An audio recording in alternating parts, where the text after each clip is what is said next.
Muito bem, e hoje o Fala de Omilton Podcast veio bater um papo com o pastor Jairo Firmino, uma figura muito conhecida que há algum tempo lidera a Igreja Central, Igreja Batista Central aqui na cidade de Anagé. E o pastor Jairo ele está se despedindo aqui da nossa cidade, está se despedindo de Anagé. Nós viemos bater um papo com ele hoje para entender essa dinâmica que vai acontecer com ele a partir de agora, as experiências que ele teve no decorrer desses anos aqui em Anagé, né, e também um pouco da vivência dele, né, como foi o surgimento do pastor Jairo na igreja, à frente da Central, e também a infância. Pastor Jairo, boa tarde. Conta pra gente um pouco sobre, primeiramente, a sua infância, a sua juventude. Boa tarde, Diomilton, né? Que é um prazer, para mim é um privilégio poder estar aqui, né, batendo esse papo com você. E, rapaz, tudo começou, né, lá em 2013, mas a minha infância mesmo foi ali, lá na cidade de Petrópolis, Rio de Janeiro. Rio de Janeiro. Isso. O senhor nasceu no Rio de Janeiro? Eu sou lá do Rio de Janeiro, na cidade de Petrópolis, região serrana, né, na região ali de Itaipava. Então toda a minha infância foi ali, né? Eu aos 6 anos de idade, a minha mãe veio a falecer, eu perdi minha mãe. Nós somos uma família de 8, né? Éramos 8, eu perdi minha mãe quando eu tinha 6 anos de idade. Depois, em 2007, quando eu fiz a mudança para Belo Horizonte, eu perdi um irmão, né? E depois, em 2010, uma irmã. E em 2011, um outro irmão, que era o mais velho. Nós éramos 8, eram 4 homens e 4 mulheres. Hoje nós somos 5. E eu sou o caçula, né, da turma. Estou aí com meus 42 anos de idade. 42 anos de idade. Morei em Petrópolis, na minha cidade natal, até 2007. Né? Então, em 2007, eu fui me aventurar em Belo Horizonte. Né? Eu recebi uma proposta de trabalho, na época, para trabalhar na Fiat. Né, a empresa Fiat. A linha de fabricação? A linha de fabricação. E aí, em 2008, né, eu estava poucos meses em Belo Horizonte e aí teve aquela crise lá nos Estados Unidos, né, com os imóveis, aquilo afetou a economia no mundo todo. Sim. Então, a empresa Fiat não chamou mais para a gente poder dar continuidade. E eu fiquei em Belo Horizonte, né? E aí fiquei tudo, e quando foi em 2012 eu conheci a Central, né, através de uma célula que eu amo, mas eu de início eu não gostava, né, de igreja. Não gostava de igreja? Não tinha nenhuma relação com a igreja? Nenhuma relação com a igreja, não gostava. O senhor era católico? Igreja. Não tinha denominação nenhuma? Não tinha denominação. A minha mãe, né, quando ela faleceu, eu tinha 6 anos, muito novinho, ela já era cristã evangélica, né? Meu pai e tudo, às vezes eles me levavam, mas eu nunca levei a sério, nunca fui ali de estar presente. Então, foi uma pena, né? Porque eu perdi muito tempo. Perdi muito tempo, perdi muito minha juventude, né? Mas, como Deus ele é misericordioso e gracioso, então eu já tinha um plano também para minha vida. Quando eu fui para Belo Horizonte, em 2007, e aí em 2012, né, que eu comecei a participar de uma igreja, não era central ainda, não. Mas em 2013, em fevereiro de 2013, eu participei da Central, entrei numa célula, né, e ali tudo mudou na minha vida, né. Célula é uma coisa que eu amo, é um grupo, para quem não sabe, né, eu sei que a maioria já sabe, mas célula é um pequeno grupo, né, que nós temos, onde fazemos as reuniões nas casas, e foi ali que tudo começou a mudar na minha vida, né? Eu completamente perdido, e em 2013, fevereiro de 2013, ali tudo começou a mudar. Quando o senhor diz perdido, o senhor diz por causa que o mundo já não servia mais? Já não servia mais, eu era trabalhador, eu gostava de estudar, como gosto até hoje, mas tudo no final não tinha um sentido, entendeu? As coisas não aconteciam. Não tinha um propósito. Não tinha um propósito, eu nunca estava feliz. Você nunca sabia onde ia chegar também, né? Eu não estava satisfeito, eu sempre ia deitar e falava, tá faltando alguma coisa. Mesmo tendo a realização realizações, dos campos. Apesar de quando eu comecei a frequentar uma célula, apesar de quando eu comecei a conhecer a Cristo, foi a pior fase da minha vida também. Você estava vivendo uma vida difícil. Muito difícil, né? Eu estava vindo com uma grande dívida, porque muito tempo em Belo Horizonte, eu mexia com roupa, eu vendia roupa feminina, né, de porta em porta, e com isso fui ganhando, conhecendo muita gente. Então eu vendia, era um empreendedor, individual. Fiz minha faculdade assim, eu vendi até avião caindo, né? Vendia cocada. Sua faculdade é do que mesmo? Eu sou formado em marketing, né? Gestão em marketing. Sim. E também teologia. A teologia veio depois, no caso. A teologia veio depois. Sim. E também fiz muitos cursos técnicos na área de finanças, que é uma área que eu gosto muito, né? Trabalhei muito nessas áreas também, em empresas. Então, a minha jornada de trabalho começou ali com 15 anos de idade, né? Então, eu trabalho desde novinho ali numa empresa, comecei numa multinacional na época. Então, mas esse período meu em Belo Horizonte foi crucial, né? Quando eu conheci, eu estava vivendo a pior fase da minha vida, né? A pior fase mesmo. O senhor tava no fundo, chegou ao fundo do poço, cheguei literalmente? Ao fundo do poço. Dívidas e... Muita dívida, né? Eu vinha de um divórcio, estava saindo de um divórcio, dívida, credores em cima, né? Sem lugar para morar, fui morar numa república. O senhor acredita que foi isso que ele levou para a igreja? Ou não? O senhor já tinha... Ô, Diomilton, eu falo que...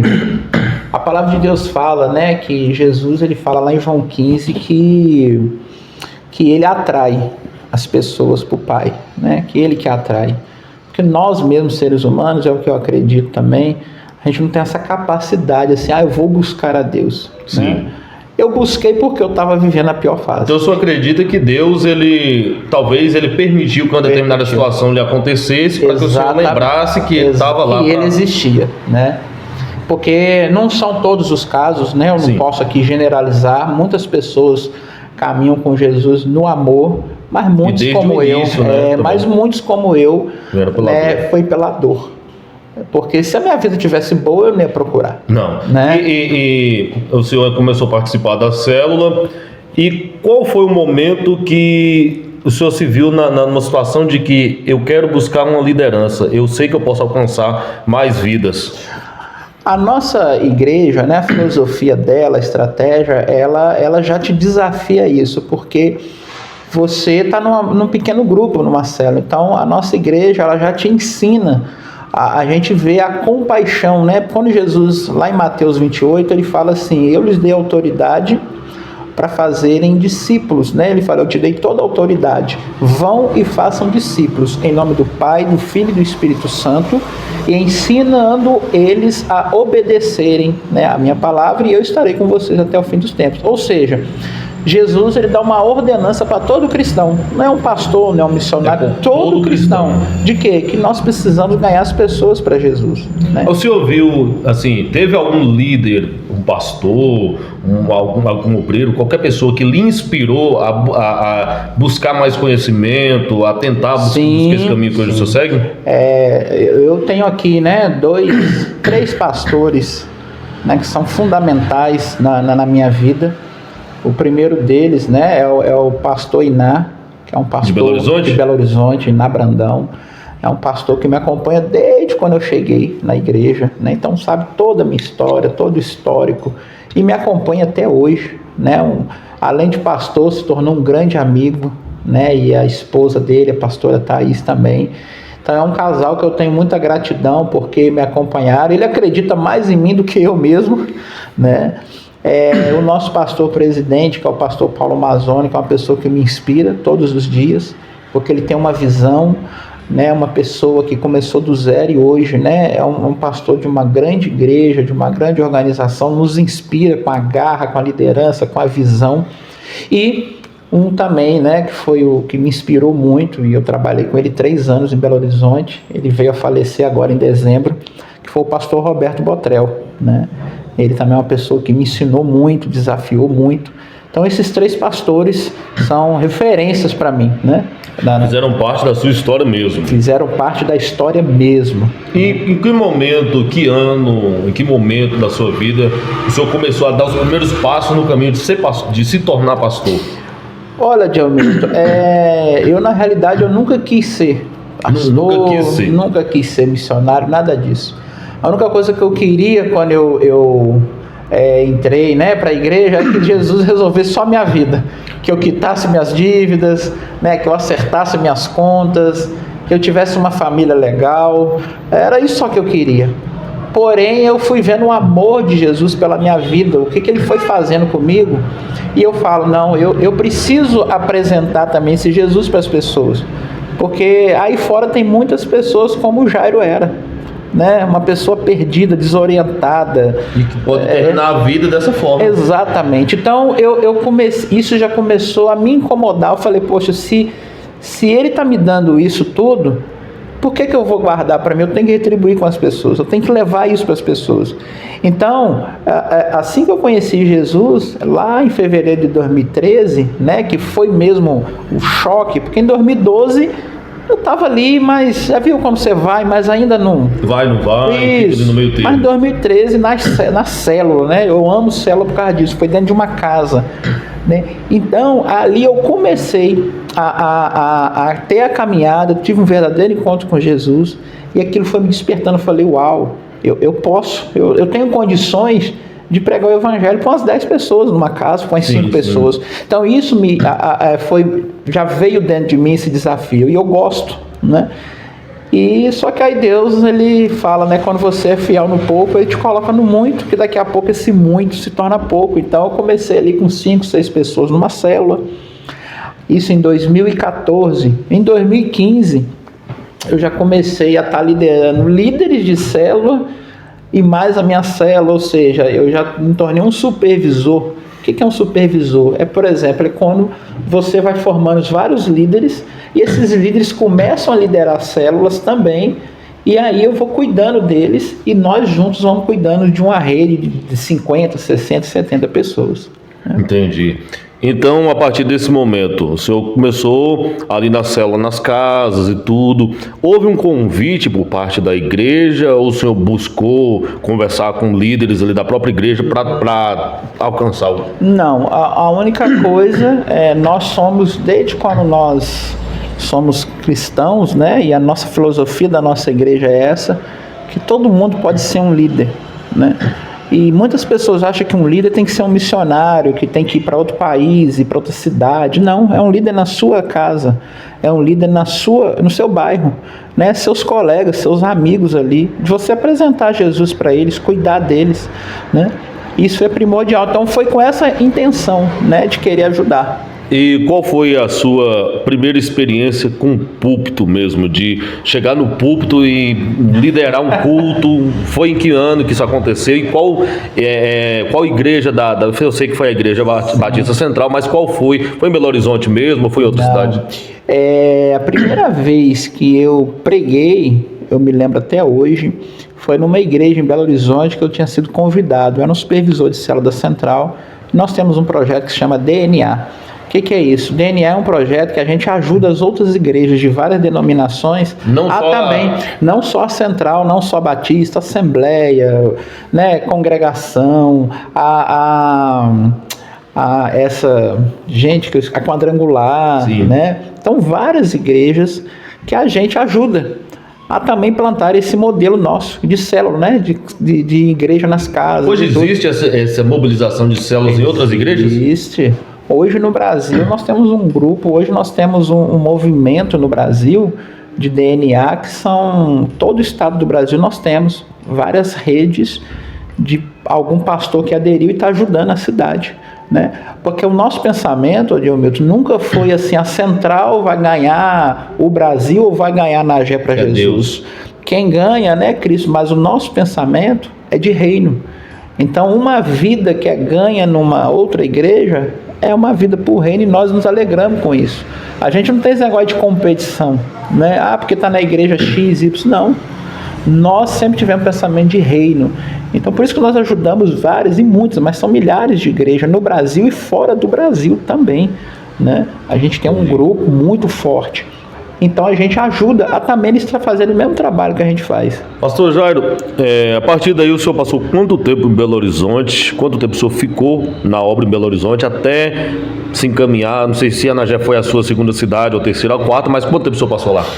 Belo Horizonte, como eu disse, eu me converti em 2013, né? Final de 2012 para 2013. A conversão mesmo em 2013.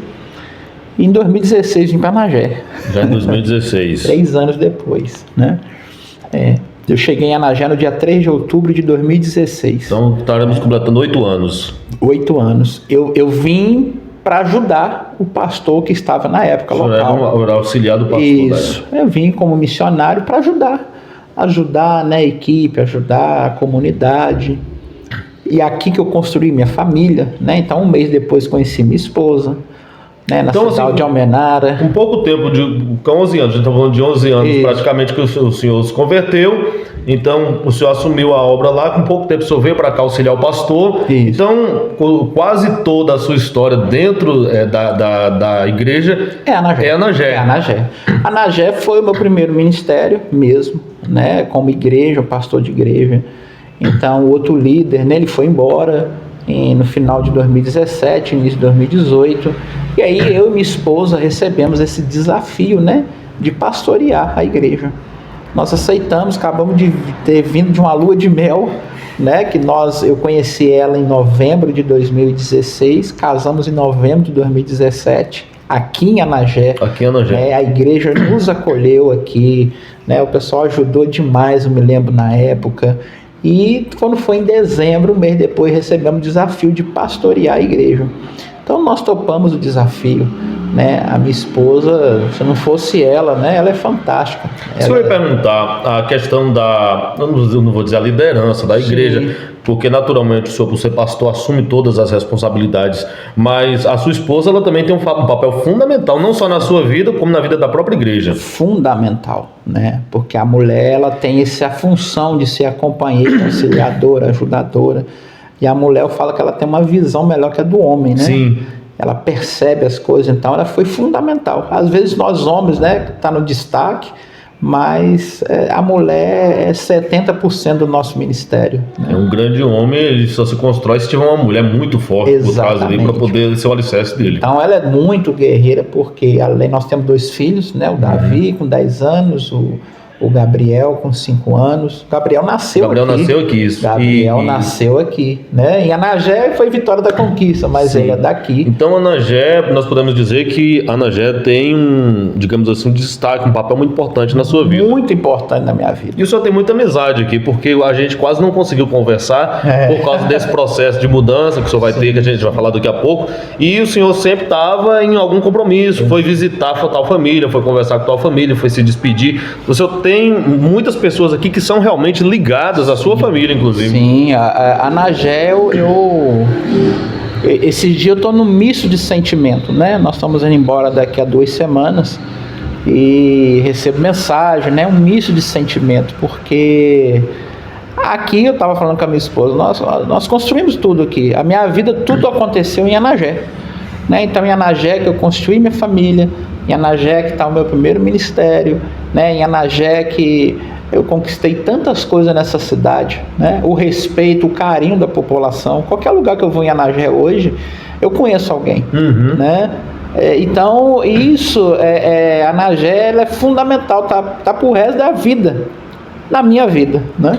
A gente espera que um dia, né, o senhor possa retornar aqui também. A gente não sabe o futuro, né, na verdade. Exatamente. Deus sabe todas as coisas. Uma coisa que eu já prometi às pessoas é que nas férias, quando nós estivermos aqui, né, no Brasil, nós vamos vir com certeza visitar, né? Pastor, outra coisa que eu queria lhe perguntar sobre assim, a questão de, no início, tem uma dificuldade. Sim. Porque o senhor nasceu em Petrópolis, né, no Rio de Janeiro, aí depois o senhor muda para Belo Horizonte, que Belo Horizonte é uma cidade grande, é uma cidade de grande porte, se eu não me engano é a terceira maior cidade do Brasil. Sim. Aí, de repente, o senhor se vê morando numa cidade de, acho que 20 mil habitantes, do interior da Bahia, uma cidade pequena, que tem tantas dificuldades geográficas, políticas, sociais, econômicas. Como é que foi esse contraste para o senhor chegar em Anagé e ver que tudo era diferente, que a sua missão a partir de agora seria nessa cidade?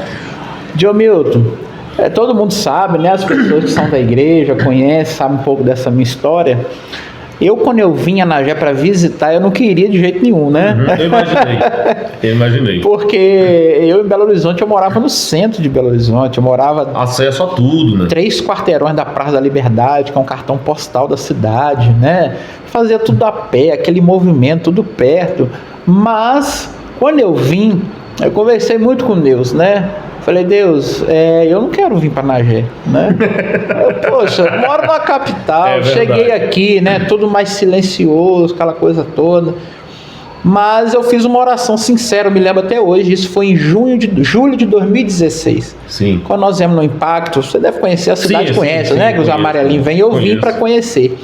E o que aconteceu? Eu cheguei, nós ficamos naquele colégio estadual, ali embaixo, e aí eu peguei, fiz uma oração sincera com Deus, dentro da sala de aula lá, onde a gente estava dormindo, no alojamento, falei assim, Deus, o Senhor sabe que eu não quero vir para cá, né? Mas eu não estou aqui para fazer a minha vontade, estou para fazer a sua vontade. Sim. Se o Senhor quer que eu venha para Nagé, o Senhor, nesses dias que eu estou aqui visitando, vai colocar no meu coração. E eu me lembro até hoje, né, que nós fomos no pé do morro, fui na Lagoinha, fazemos impacto, e quando foi no Poço de Lama ali, eu sim comecei a sentir já, né, uma coisa especial, e Deus foi me tocando aqui nessa cidade. Eu tive uma experiência real de que Deus queria que eu ficasse aqui, uma real mesmo, de uma coisa que eu fiz, né, e ali foi real. E eu me lembro que quando eu voltei, eu prometi na época, né, o pessoal que estava na igreja, eu falei assim, eu estou indo, mas vou voltar para ficar. E muitos não acreditaram, porque falaram, o Jairo não vai querer, né?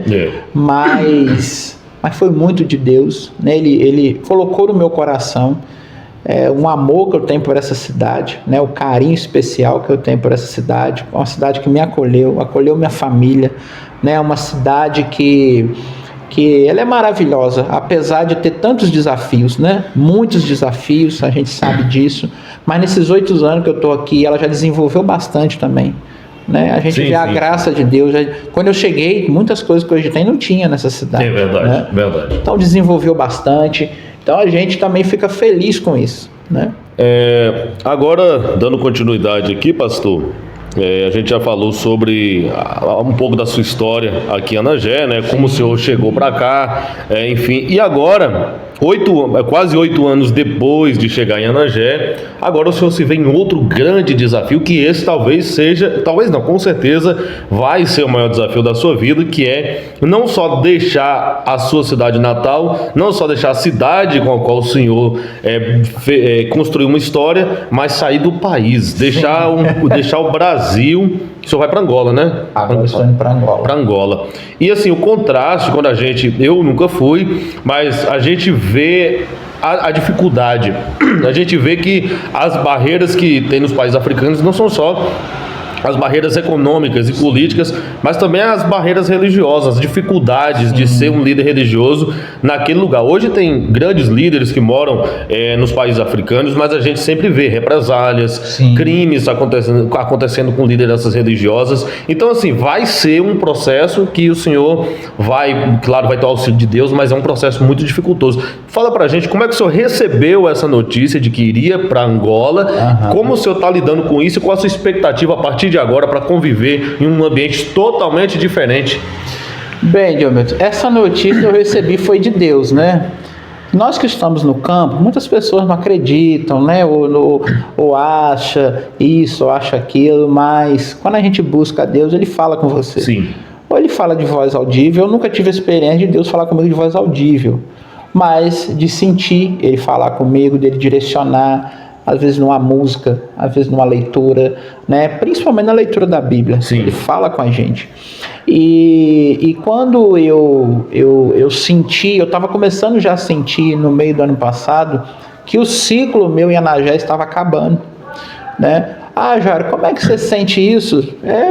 Estava sentindo, né? E eu comecei a buscar em Deus. Deus, o que está acontecendo, né? Eu estou desanimado, eu estou triste, eu estou mal. O que é isso? É um pressentimento que eu estou tendo? Ou é real? O meu ciclo realmente da minha família está acabando nessa cidade? Então eu fui fazer o quê? Buscar em Deus, né? Então fui fazer jejum, fui buscar, orar, né? E muito. E Deus realmente confirmou comigo, e não só comigo, depois com minha esposa também, porque não adianta ele só falar comigo, né? E não com a minha esposa. Sim. Então ele confirmou com nós dois, né? Que o ciclo, realmente, o que ele precisava que nós fizéssemos em Anagé foi concluído. Né? E que agora era um outro processo. Mas eu falei, para onde? Né? E para onde? E quando nós comunicamos isso à nossa liderança na igreja, né? eles falaram, olha, a gente não tem um projeto. A gente tem alguns projetos em algumas cidades, sim, do Brasil. Tinha várias cidades onde nós estamos entrando que tinham até oferecido. E eu falei, olha, eu não posso dar essa resposta para vocês, né? Eu primeiro preciso ouvir de Deus aonde Ele quer que a gente vá. Porque não adianta, Diomilton, eu ir para uma cidade top. Por exemplo, Jairo, tem Europa, tem lá Portugal, tem não sei aonde, que nós temos trabalho nesse país agora também. Estados Unidos também tem? Estados Unidos tem algumas pessoas lá para começar, mas ainda não está engajado, né? Mas tinha várias outras. Mas eu falei, poxa, eu quero ir para Disney, eu quero ir para Miami, né? Imagina aí. Eu quero ir, mas eu falei isso na época, eu falei, olha, o que eu preciso ouvir de Deus, aonde Ele quer que a gente vá. E com isso eu e minha esposa fomos buscar no Senhor e ficamos 3 meses buscando para ter uma resposta clara dele. E Ele nos deu uma resposta, né, muito clara. E a última foi uma experiência assim, sensacional. Nós estávamos em São Paulo, né, e foi dentro de um metrô, que foi a confirmação, né? Uma senhora, ela estava ali sentada, uma senhorinha, né, e lendo um livro, e na capa estava bem grande, né, Angola, né, virado para nós. E a gente já estava no processo, já estava bem quebrantado, mas ali foi tipo Deus falando assim, olha, eu vou ter que desenhar para confirmar com vocês, né? Então foi isso, nos trouxe paz, sabemos o desafio, né? Mas Angola nós já temos um trabalho lá, já são 11 anos. Lá nós temos um trabalho que é uma ONG que se chama Criança Feliz Angola, né? Depois você que está aí nos assistindo pode até seguir lá no Instagram, Criança Feliz Angola. É um trabalho onde a gente tem uma ONG, nós temos 4 bases lá, nós por dia a gente alimenta, né? Distribuímos 4.300 refeições por dia. Então a gente cuida das crianças, a gente cuida das famílias dessas crianças. Temos igrejas, nós temos 4 igrejas lá, né? Angola é um país da língua portuguesa também, então... Eles falam português brasileiro ou português de Portugal? Portugal, né? E nós temos esse trabalho lá, então nós temos 21 projetos sociais dentro da ONG, né, que começa ali de alfabetização, informática, cursos profissionalizantes, agropecuária, então vai desenvolvendo a criança também. Sim. Então essa ONG ela recebe, né, através de apadrinhamento do mundo todo. Então tem padrinhos da Inglaterra, da França, do Brasil, da Austrália, então a gente e as igrejas também. Então nós estamos indo para esse grande desafio, né, lá, mas as coisas já estão rodando, nós não vamos começar do zero, nós vamos lá para ajudar, né, a equipe que já está lá, né, e anos, o casal que começou, que eu admiro muito eles, né, que é o pastor Anderson, a pastora Flávia, que a gente chama de Flavinha, né, e eles começaram do zero esse trabalho, né, e hoje eles têm lá uma equipe imensa, né, nessa ONG, e nós estamos indo, né, eu e minha esposa, ali para ajudá-los também, a continuar crescendo naquele país, né. A gente está quase terminando aqui, pastor, e aí é o seguinte, o pastor já está praticamente em processo, né, de organizar a vida para poder tá mudando de país, já emitiu passaporte, já tinha, né? Já tinha o seu passaporte. Direito dos meninos, da minha esposa, o que deu mais trabalho, né? O que demora, não é mais trabalho, porque é um país que, né, ele é mais demora mais um pouco, né? Mais burocracia, isso. Então, nós ficamos 2 meses esperando a carta convite vir de lá, né? Aqui no Brasil tem sido tudo muito rápido, mas lá que atrasou um pouco. Lá um pouco mais burocrático. Mas eu acredito tudo que é no tempo de Deus, né? Deus é maravilhoso. Quando a gente estava aqui organizando para poder fazer a nossa entrevista, o pastor ele trouxe o leão da tribo de Judá, que colocou aqui atrás da gente. Tá aqui uma obra bonitão, né? Inclusive uma arte muito bonita, né? Que o pastor fez questão de que tivesse aqui atrás da gente. Ele não estava aqui atrás, o pastor ele falando, não, coloca o leão, vai ficar bonito, coisa e tal. É um símbolo importante da fé.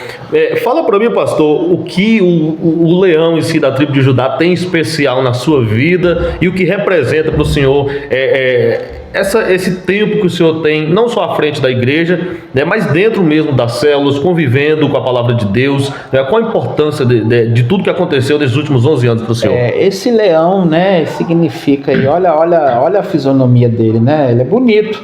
Uma vez tinha um rapaz aqui em casa, na célula nossa, e você viu que ele estava ali, né? Sim. E ele sentou de frente e falou, pastor, não vou ficar de frente desse leão não, porque esse leão está me encarando demais, né? Mas esse leão significa muito, né? Significa força, fé, coragem, né? E esse é um Deus que a gente serve, né? É um Deus... O senhor vai levar ele? Vamos levar ele. Ele vai para Angola. De um jeito ou de outro ele tem que ir. Ele vai, nós vamos tirar essa moldura dele, né? Vamos enrolar bonitinho, mas ele vai. Ele tem que ir. Porque ele acompanha o senhor já há muito tempo ou não? Ele acompanha... Eu falo isso aqui, obviamente... Isso daí é a minha esposa, né? Ela que foi idealista desse projeto aí. Veio de BH não, né? Não, isso daí nós compramos... Não me lembro se foi em Porto Seguro, e trouxemos, né, uma viagem de arte muito bonita, e que representa mesmo, né, Jesus, o leão da tribo de Judá, como Davi ali, né, e lá no Antigo Testamento, né, Deus, quem estava com a arca, né, quem andava com a arca ali na sua casa, com o tabernáculo, né, que tinha ali a arca de Deus, a casa era abençoada. Claro que hoje não tem mais isso, né? Hoje, se você convida Jesus, você não precisa de objetos, nada disso. Não. Você tendo Jesus, ele já abençoa a sua casa. Ele é o leão da tribo de Judá. Ele é o leão já da tribo de Judá. Mas nós colocamos, né, essa foto bonita aí, para a gente sempre lembrar, né, quem é o nosso Deus, quem é Jesus. Sim. Não é esse leão, mas é o que ele representa, né? Pastor Jairo, eu não vou perguntar ao senhor qual é o seu livro de cabeceira, porque seria até ilógico que eu fizesse isso. Obviamente a Bíblia é sagrada, mas qual é o versículo da Bíblia que melhor lhe representa, que o senhor... Tipo assim, não que o senhor se esqueça, porque obviamente o senhor não vai se esquecer de nenhum, o senhor tem muito memorizado isso, é claro, mas aquele que melhor representa a sua vida, a sua dinâmica de vida. Rapaz, são muitos, né? E eu, por incrível que pareça, né? Quem é bom de guardar versículos assim é o pastor Beto, né, menina? E eu sou meio devagar para isso, né? Mas um versículo, né, que me inspira e que me dá coragem todos os dias, realmente é o Mateus 28, versículo 18, 19 e 20, né? Quando Deus ele nos dá uma ordem, né? Porque quando a gente trabalha para alguém, né, você trabalha para uma empresa, sim, você recebe uma ordem, você cumpre. Você tem que cumprir. Por quê? Você é pago para isso, né? E eu vejo ali, porque a gente sempre tem uma dívida com o Senhor. Tudo que eu posso fazer aqui na terra, nada vai pagar a dívida, né? Nada vai pagar a dívida do que Ele fez por mim, do que Ele fez por você, do que Ele fez por nós, né? Verdade. Então um texto que eu amo muito está em João 3,16, né? Que Deus deu o seu Filho unigênito para que todos aquele que nele creem não pereçam, mas tenham a vida eterna. Sim. Né? Esse é a prova de amor de Deus pela humanidade. Não é só por mim, mas pela humanidade. Ele deu o seu Filho para que nós não perecêssemos. Porque a vida não é só isso aqui. Isso aqui é uma passagem. Sim, né? A nossa vida. Quando Deus nos criou, Ele nos criou para ser eterno. Mas o pecado entrou.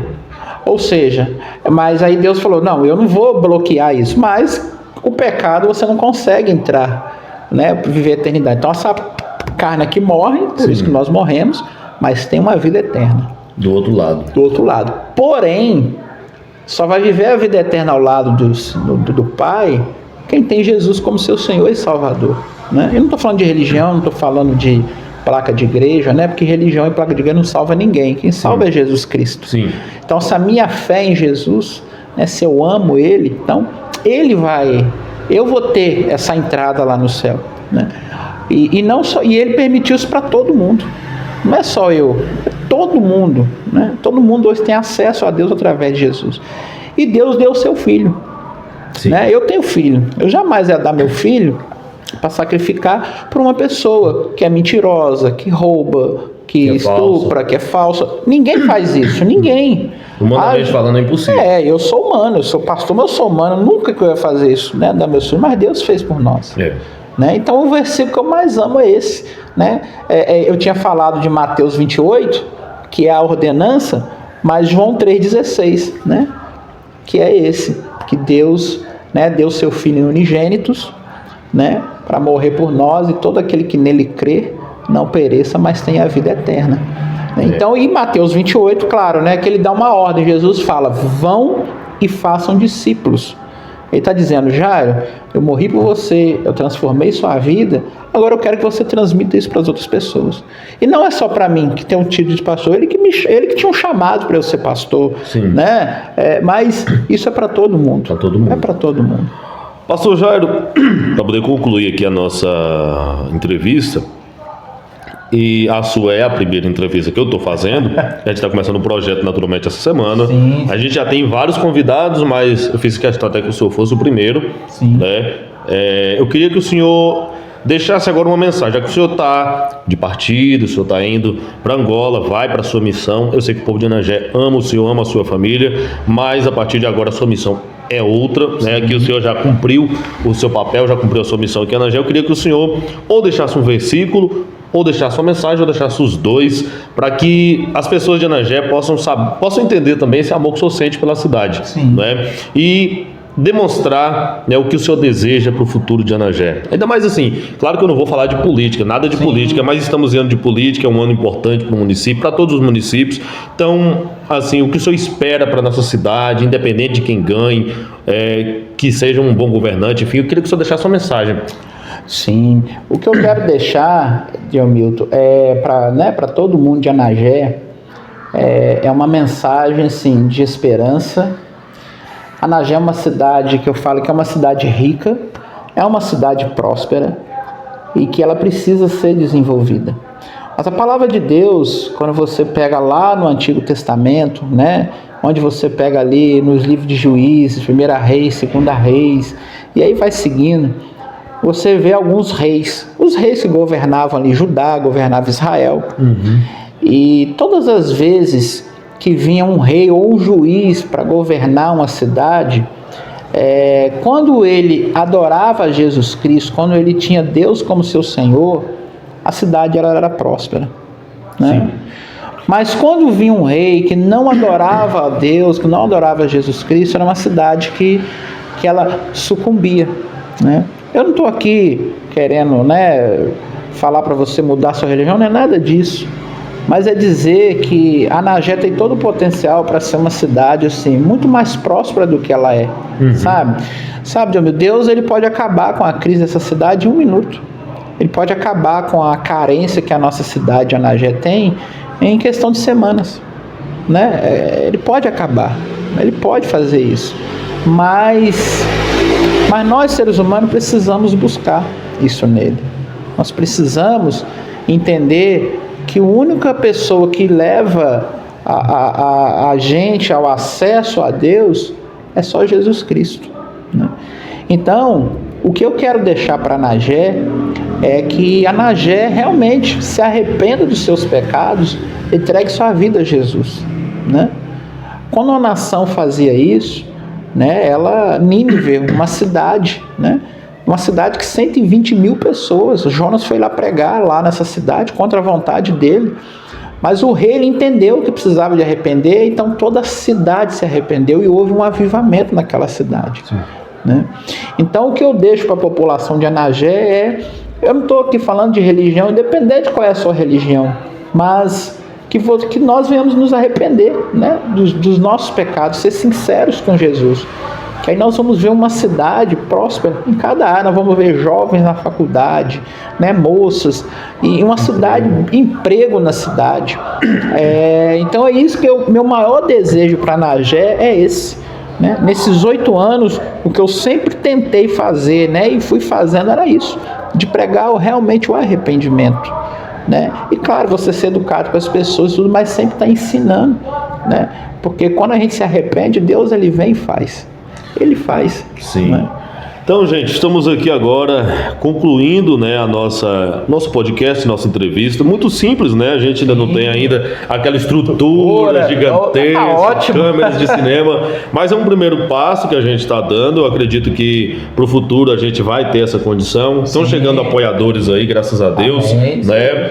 Então, assim, pastor, eu só queria lhe agradecer por ter nos recebido dentro da sua casa, que não é na minha casa, não é no estúdio, é na casa do pastor, é na sala dele, é no ambiente familiar dele. Então eu queria muito lhe agradecer por ter me recebido aqui e por ter proporcionado essa experiência para mim, porque também eu não tinha feito um podcast inteiro, ainda fiz algumas entrevistas, mas não tinha feito um podcast inteiro. Espero que as perguntas tenham atendido bem, né, o senhor, que o senhor possa ter usado 100% do seu coração, e o senhor usou para poder falar as coisas que o senhor falou, né? Então muito obrigado, viu? Eu que agradeço, João Milton, mais uma vez, né? Agradeço mesmo, agradeço o carinho, agradeço toda a população de Anagé, né? E aqui faço um convite também, né? No dia 28 de julho agora vai ser o nosso culto de envio aqui de Anagé, né? Alguns estão falando de despedida, eu falo, não é despedida, é de envio, né? Então, se você puder ir lá, né? Ali vai ser no Colégio da Lagoa, 7 horas da noite, pra gente dar aquele abraço, bater uma foto para guardar de lembrança. Vai ser dentro no colégio? No espaço do Colégio da Lagoa. Ali, sim, entendi. 28 de julho. Eu imaginei que seria ali na igreja por ser próximo do colégio. Não, né? vai ser no colégio mesmo, né? Ali no espaço. E deixar mesmo, né? E torcer mesmo, João Milton, né? É uma carreira brilhante, né? Se você fizer bem feito. E consagre sempre ao Senhor. A palavra de Deus fala que tudo aquilo que a gente consagra ao Senhor, a gente é próspero nela. Né? Então, consagre mesmo ao Senhor. E gostei muito, né? Espero que tenha atendido aí, né, as pessoas também, tudo. E claro, né? Mesmo a gente estando no outro país, nós vamos estar sempre tendo contato. E né? Logo nós vamos estar com a videoconferência. Sim. A gente está implementando nos próximos podcasts, porque a gente tem alguns convidados de São Paulo que às vezes querem participar, e o senhor vai estar em Angola, ou seja, vamos ter a oportunidade de outras experiências, exatamente. Lá, a gente vai ter aí mandar um vídeo de lá. Exatamente, né? E hoje nós temos o Google Meet, nós temos aí alguns o Zoom, né? o Zoom, alguns aplicativos que favorecem. Pastor, Deus abençoe, que Deus prospere ainda mais a sua vida, Amém. a nossa vida e a do povo de Anagé. Muito obrigado mesmo, viu? E para mim foi o maior prazer estar aqui com você, beleza? Um abração.